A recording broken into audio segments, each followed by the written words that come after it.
Welcome to Midweek Musing for Wednesday the 8th of July. One of the criticisms that the Labour leader has frequently levelled against the government over the last few months is about the lack of a clear and consistent message. He talks about sending out mixed signals.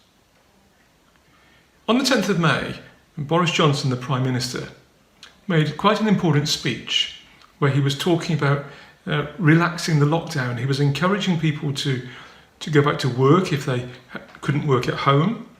He was talking about greater freedom when we were outside.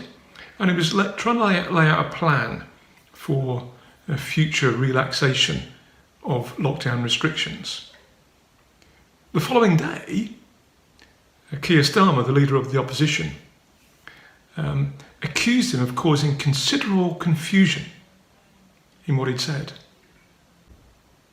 And last weekend, in his response to the announcement for a significant relaxing of restrictions, again, Keir Starmer said that the government had his messaging all over the place. It had sent out conflicting signals. Now, we will all have our own views on whether the government has been clear, whether they've got messages right, or whether the opposition is correct in what they're saying.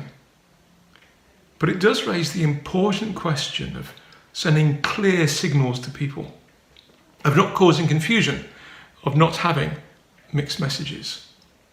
And it's not just an issue for politicians. It's an issue for us as the people of God, as the church. When Paul is writing to the church at Corinth, he speaks of the importance of the trumpet sounding a clear call. You can find this in 1 Corinthians 14 verse 8. And that if this call is not clear, people will not prepare for battle. In the times that Paul was writing, a military leader would send messages to his army that was a long distance away using a trumpet. There was a signal for advance, a signal for retreat, and so on. And if they got the wrong signal, it was an absolute mess. It was useless.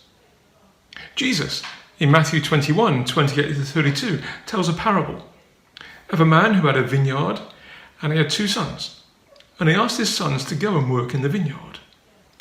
One of them said, "Yes, I'll go," but he didn't. The other said, "No, I'm not going," but he did. Jesus was making the point that the first one actually did what his father wanted. But I'm sure his father would have got confused by what was going on. Sometimes our words can be good, but our actions don't live up to them.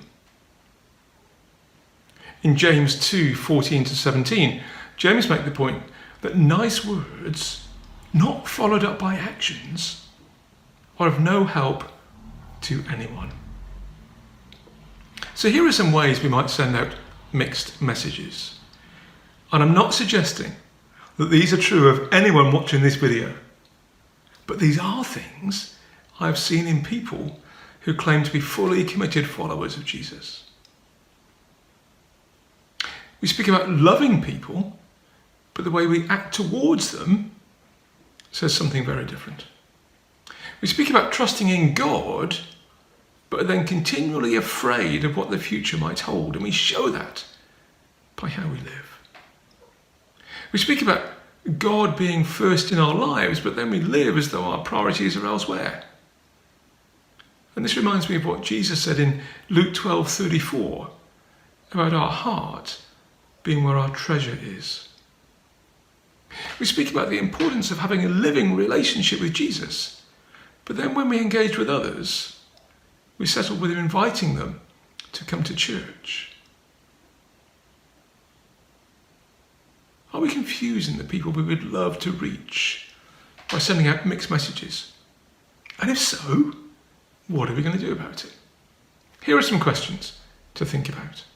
How important do you think clear messages are? Can you think of situations in our church where we don't have clear communication? Can you think of an aspect in how you live out your faith that could send mixed messages? How can we help each other to communicate more clearly and consistently.